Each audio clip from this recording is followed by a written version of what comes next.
The Dharma, incomparably profound and infinitely subtle, is always encountered yet rarely perceived. Now we see, hear, receive, and maintain this. May we all realize the Tathagata's true meaning. The Dharma, incomparably profound and infinitely subtle, is always encountered yet rarely perceived.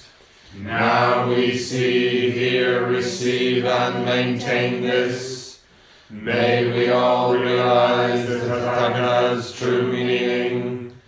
The Dharma, incomparably profound and infinitely subtle, is always encountered yet rarely perceived. Now we see, hear, receive, and maintain this. May we all realize the Tathagata's true meaning.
The great thing about Zen is that for a Dharma talk, I could just sit here for half an hour and say nothing.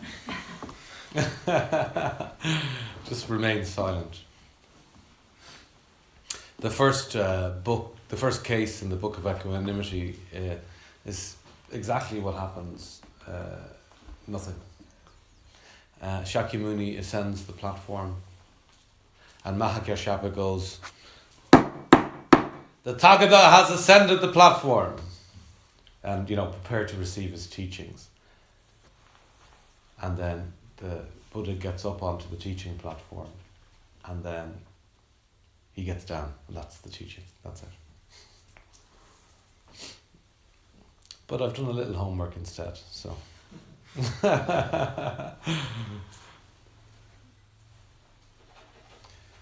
I'm glad to have that water. Thank you, Shoshin. It's very hot today. And, I know Donald Trump will be watching the recording of this Dharma talk later.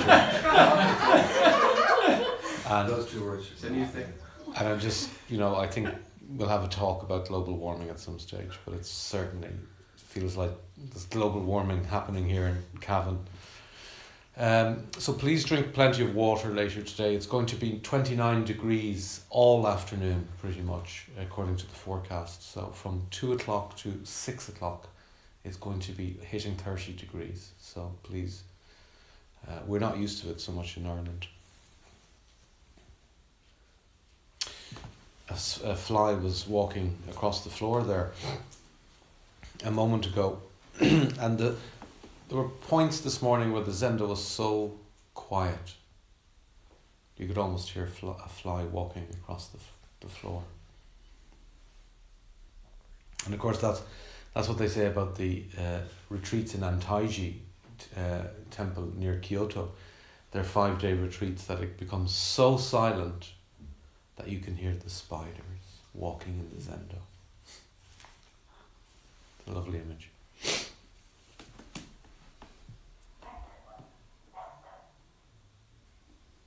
So, where did we leave Wayne?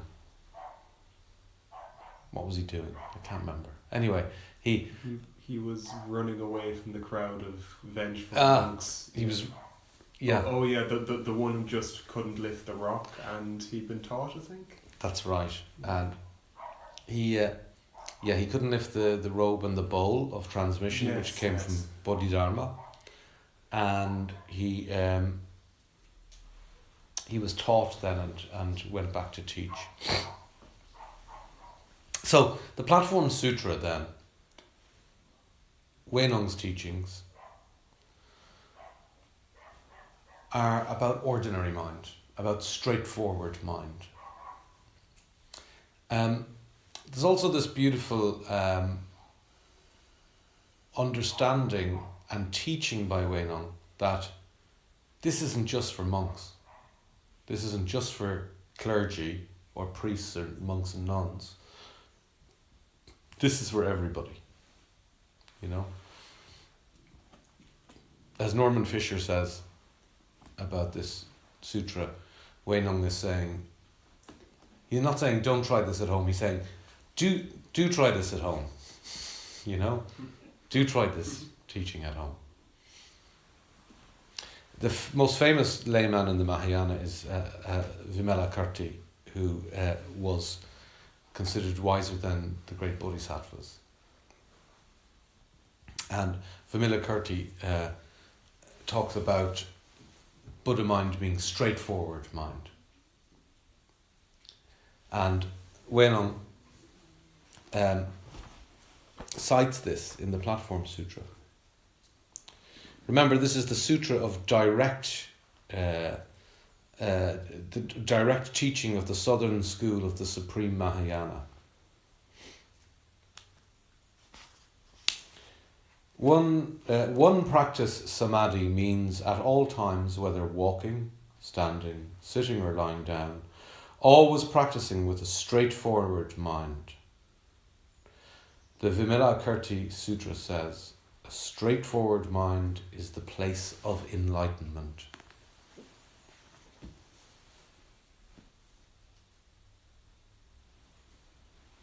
So, you know, this really echoes everything Dogen is saying, particularly if you think about the Fugan Zazenji, that here's the place, here the way unfolds, as he says, right here.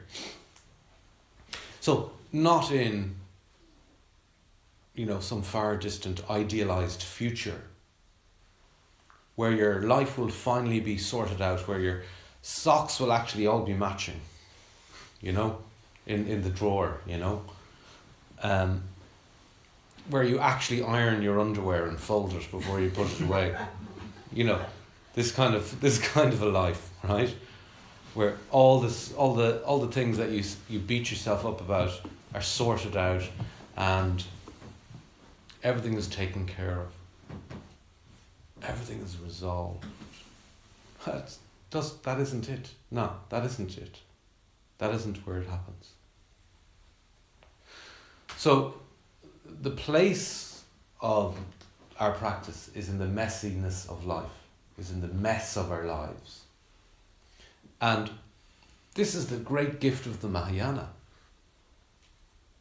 You know? This emphasis, I mean, we have such a debt to the older school, but I love this emphasis in the Mahayana of, you know, in samsara is nirvana.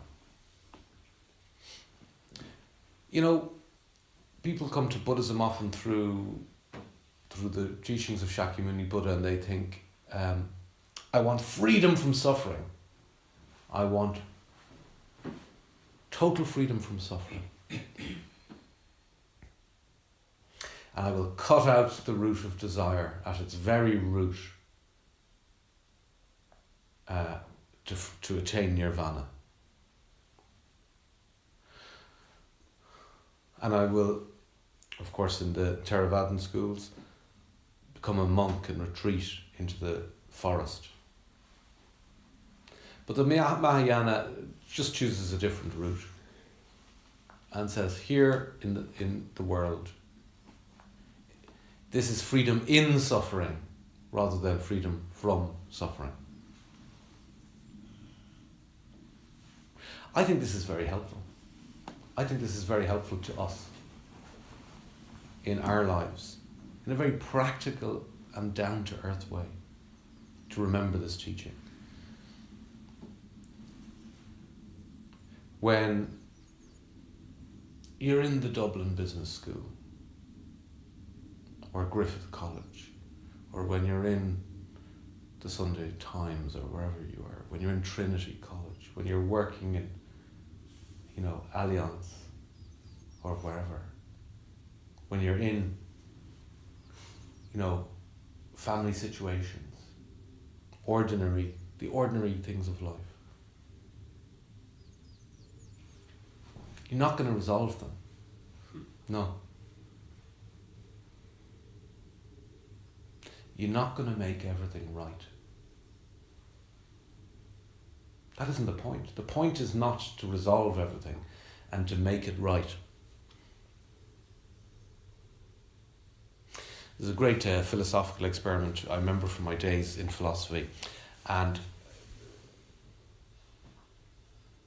it's a thought experiment. There's a pill, you can take this pill, total happiness. Do you take the pill? Right? Everything about it. The playwright Tom Murphy, who died this year, was asked this question once as well. Would he put to bed all the darkness he suffered psychologically and all the difficulties if he was given the choice to just have happiness? And most people will say they think they will, but when they really think deeply, they'll say, no, I'll take life as it is. I'll take the life I have. And the reason we take the life we have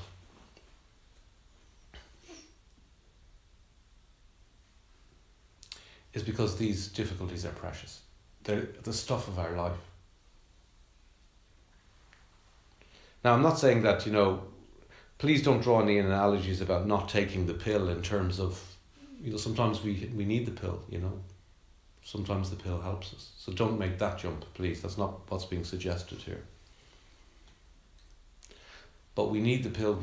We still have the difficulties, if we take pills to help us get through things. So this is the spirit of the Mahayana. And this is the practice to do at home. This is straightforward mind. This is the mind of here and now.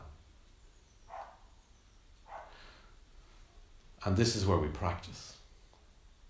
Not in Kyoto or Tibet or Tassajara, wherever we are. We might go to those places, great, go.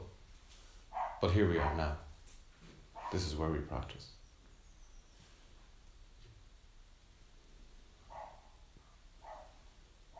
This teaching comes up again and again in the Zen tradition. What is Buddha? Many answers to this question. What is Buddha? What is awakened nature? What is Buddha nature? 3 pounds of flax. You know that answer. What is Buddha? 3 pounds of flax. From one of the Koan collections. So this is a way that is real, not idealized. It is not a fantasized version of reality. It is reality as it is.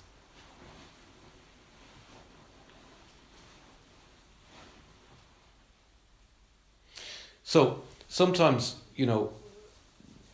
people approach Zen and they contract a Zen sickness. And this Zen sickness has to do with I'm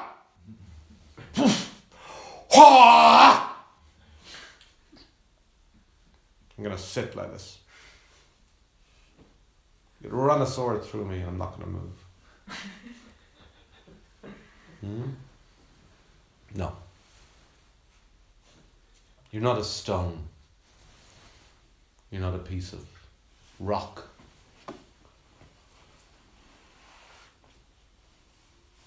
You're an organism. Living, moving, breathing. Some places they teach sitting practice like you are a rock.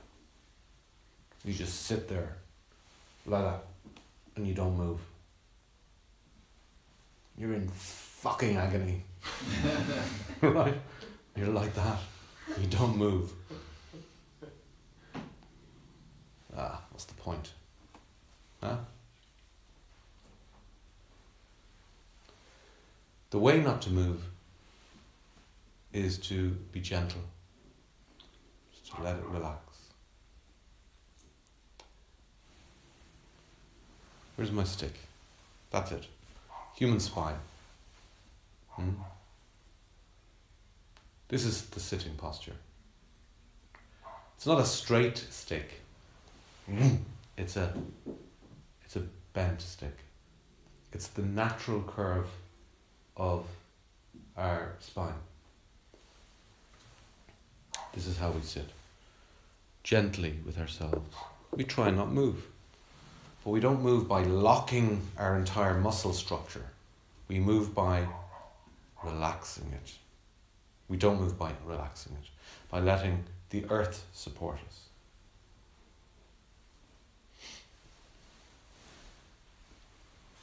So it's not about being a stone. Wenong says something similar.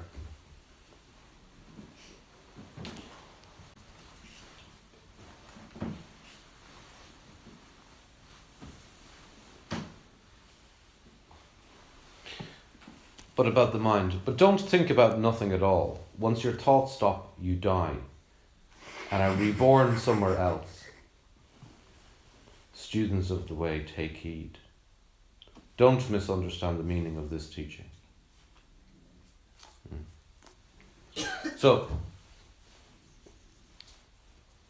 when we sit, some people practice in Zen, they think, I have to become like this zero. I have to become a zero, a blank space, with no thoughts, with nothing happening in here. No.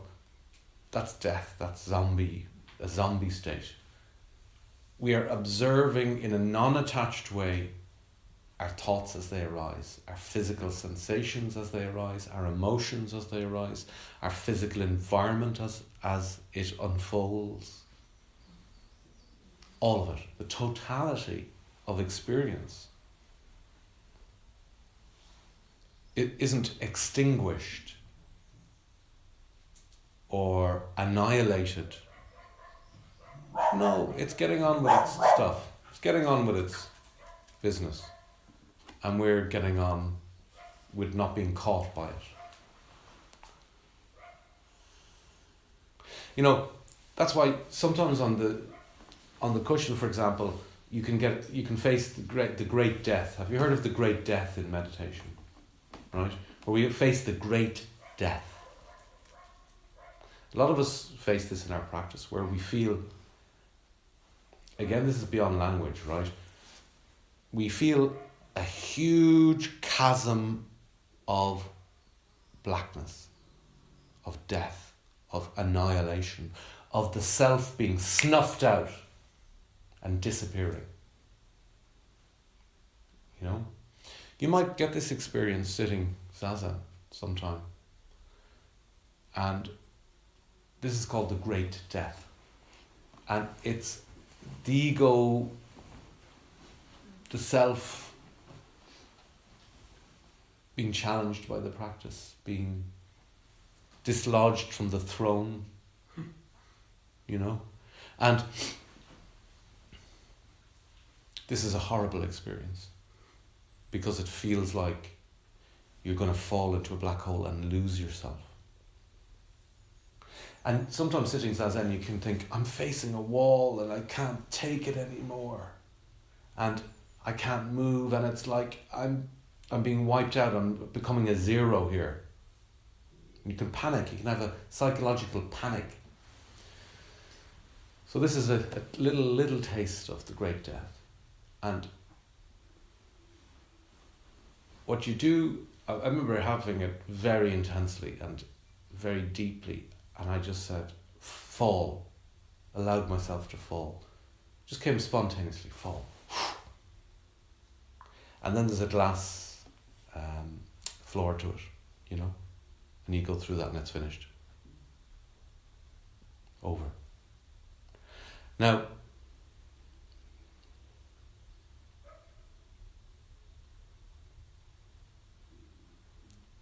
when if you taste the great death, this is the fear of annihilation of the self. But this practice does not annihilate the self in the way that we think it does. In Buddhism, I was talking to the Tanto about this yesterday. In Buddhism, people think, no self, oh, I don't want anything to do with that. But of course there is a self in Buddhism. It's not like you have to throw yourself away, your personality, your life and all, your relationships, your job, your likes and dislikes. No, Buddhists, just have ordinary lives. But we have an understanding that there is no permanent and abiding self that is independent of all other existences. So there is a self, but not in the way that we think there is a self. Dogen says, in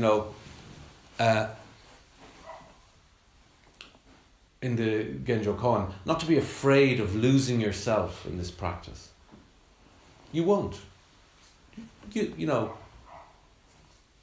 Rory will be fine while Kozan is on Sesshin. Rory will be grand.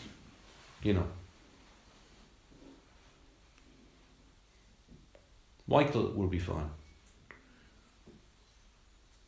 The rest of you are fucked.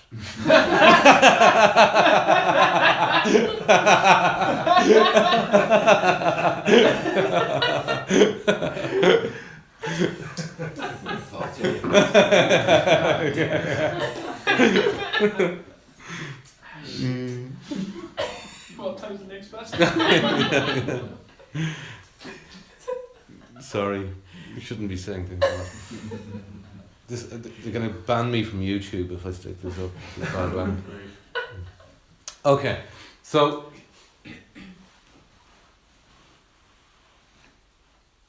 you'll all be fine. But that's up to you, isn't it? Nobody else.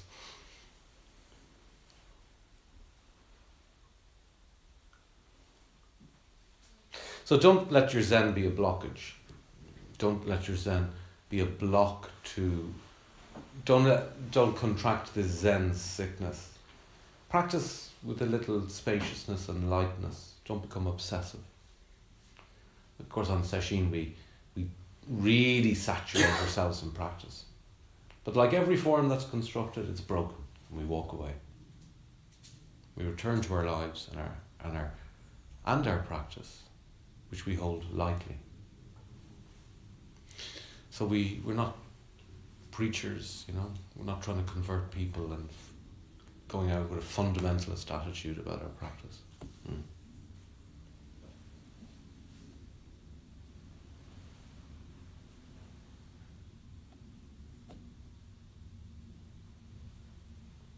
So as we practice, we are cultivating the way.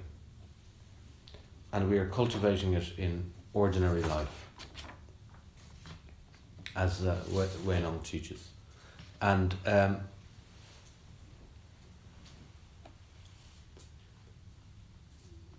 so this gradual school, this cultivation continues despite the fact that it's there all along.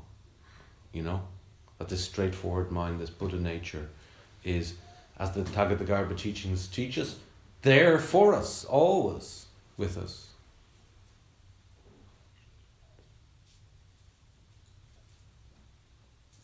It's like the ceremony. Nothing is brought extra into the room that creates the ceremony. The ceremony is there waiting to manifest.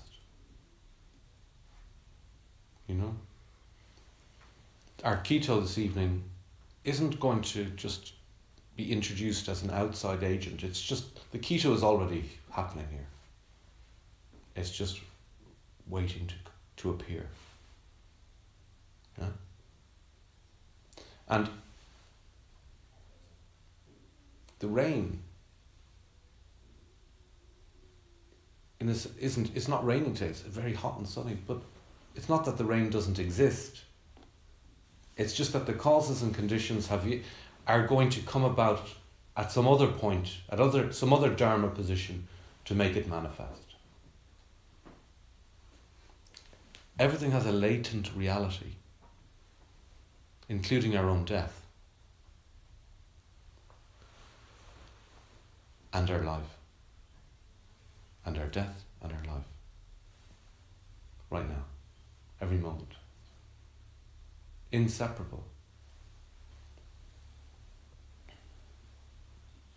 So no amount of sutras that we study are going to teach us this, and no amount of zazen is going to teach us this either.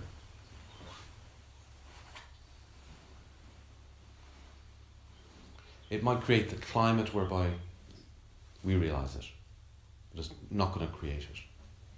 And this is prajna again, we were talking about yesterday. Prajna rather than knowledge. This is not knowledge.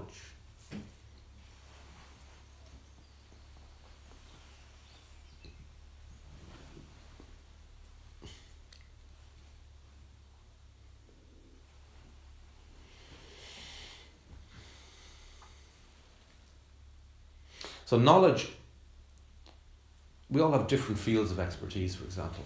And knowledge belongs to that personal history of I went to college and I studied that, I worked, doing this for 30 years, I did that, whatever. This is our knowledge.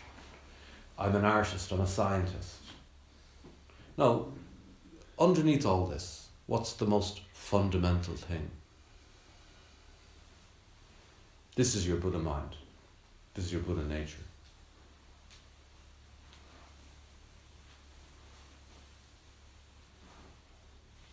So, this Buddha nature is the same in all of us.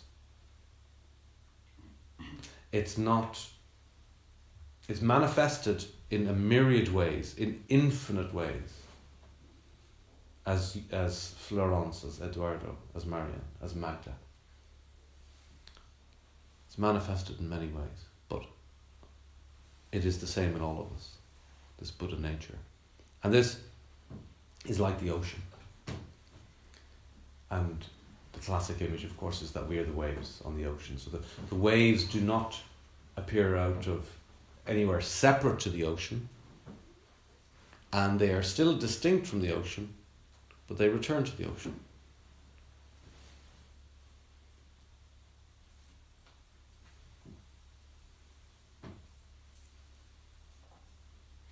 So the wave has never left the ocean, and the wave is never separate from the ocean, and yet it is identifiable as a self. Individual phenomenon and universal phenomenon are one. And when we return to the ocean,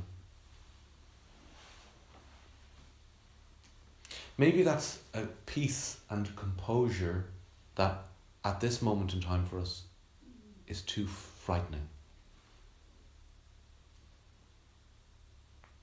Because we want to hang on to our personal histories, our family relationships, our loves.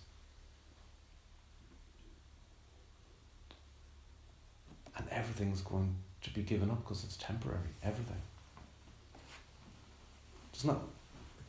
That makes me want to cry. It breaks my heart. You know? And this is true for all of us. So this is difficult. But it is the truth.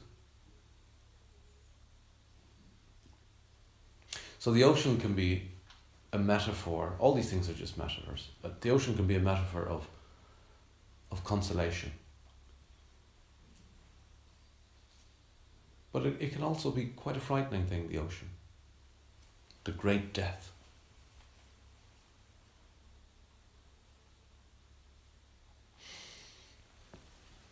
But this prajna is joyous. And it is a joy, a river of joy that's illuminated and true.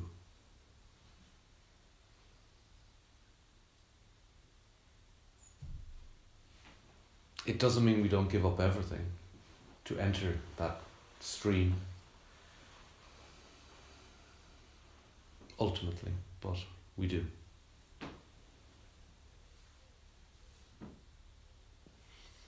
So this prajna is not knowledge as we know it. And there's a great story that Shodo Harada, whose book I found very inspiring, some of this book was very inspiring, in reading and thinking and sitting with the Heart Sutra, with the Platform Sutra. And I love this story, the difference between prajna and knowledge. There's a well-known story about Kyogen Chikan, who was so intelligent that if he heard one word, he could understand 10. He trained first with Hyakugyo. After Hyakugyo died, he trained with Hyakugyo's senior disciple, Isan Ryu. Isan Ryu knew how brilliant Kyogen was. When Kyogen asked to do Dokusan with him, Isan Ryu said he would accept Kyogen as a student only on the condition that Kyogen would do as he was told and not just parade his knowledge. Okay. He said, "Don't bring me anything you've learned from someone else. Rather bring me that essence from before there's any division into north, south, east and west, from before you knew colours and letters, from before you were in your mother's womb. From that place, say one thing." Challenging. Kyogen offered many words, one after the next, but Isan Ryu only responded, "You read that here, you read that there. Yeah, I read that book, yeah, you know, I heard that before." Several years passed and he refused everything Kyogen offered. Kyogen went through all the writings of his notebooks and could find nothing that would satisfy Isan Ryu until finally Kyogen said, "Have you many notebooks, Shoshin?" You got one there? Oh. So he went through all his notebooks, okay, and he could find nothing that would satisfy Isan Ryu until finally Kyogen said, "I've nothing left. Please tell me the answer. Tell me that I can't take it anymore." Okay, total mess. Isan Ryu replied, "If I told you, it would be my answer. It wouldn't be an answer that has come from you." I love this. I think this is great. It would be my answer. It wouldn't be from you. At this, Kyogen was done in completely. Everything he'd ever learned was useless. He decided that Zen practice was a meaningless pile of shite. No, it doesn't. It doesn't say that. It said he decided that Zen practice was meaningless, and that he must not have the karmic affiliation for it. So he left the monastery in tears. Poor Kyogen. Yet this question about that place, from before there's any division into north, south, east and west, stuck with him, and he decided to dedicate himself to cleaning the cemetery where Master Nanyo Eku was buried. Every day Kyogen swept and raked. And one day, when he was throwing rubble away as always, a piece of tile hit the bamboo with a great clink. At that sound, Kyogen was completely reborn. For the first time, he encountered his true self. With great joy, he lit incense and prostrated in the direction of Isan Ryu, thanking the teacher who had so kindly persisted in his strictness, making this day possible. For this he had a great appreciation. Wasn't it wise of the teacher not to tell him? Teacher, what could the teacher tell him anyway? The teaching is not to teach.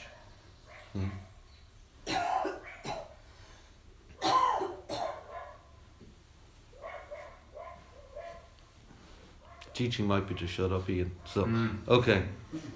So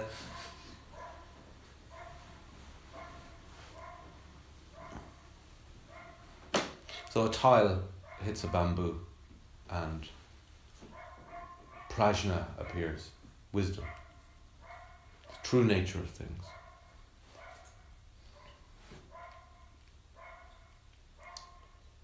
So,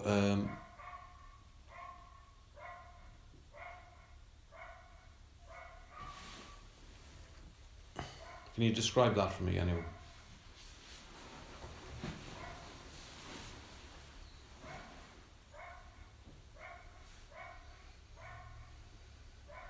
Give it a go. The universe of universe. Huh? The universe of universe. I think it's a glass of water. How do you describe it? A glass of water. Mm-hmm. Anyone else want to go? An Irish shot. An Irish shot, if only. A glass half full. Glass half full. What colour is it? What form? Clear. It's clear. Substance with no sides. Okay, it's got no sides. It's spherical. It's kind of like a sphere. Is it opaque or is it translucent? Can you see through it? Is it big? Is it small? Is it... What's it taste like?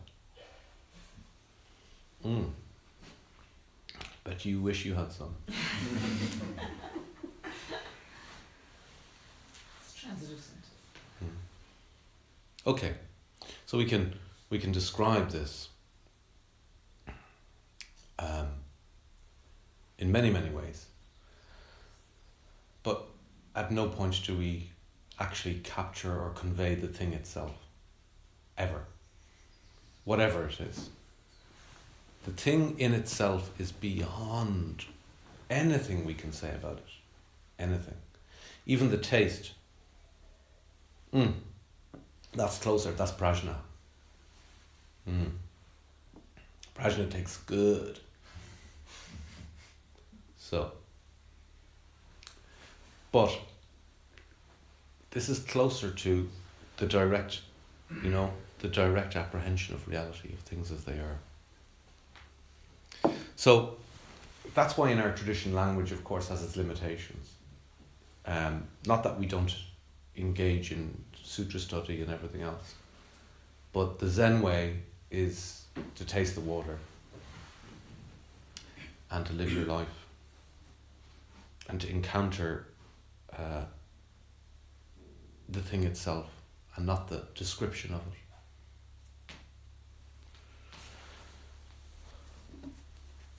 Thank you.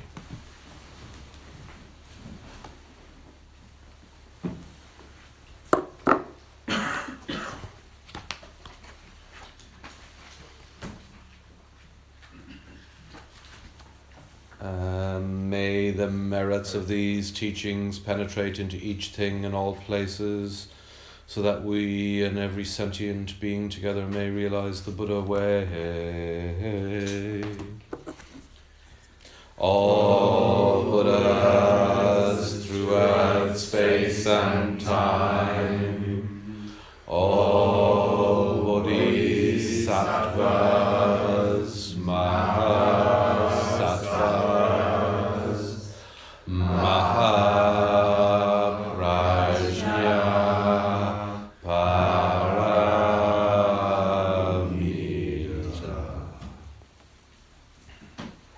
Let's walk outside. Kinin.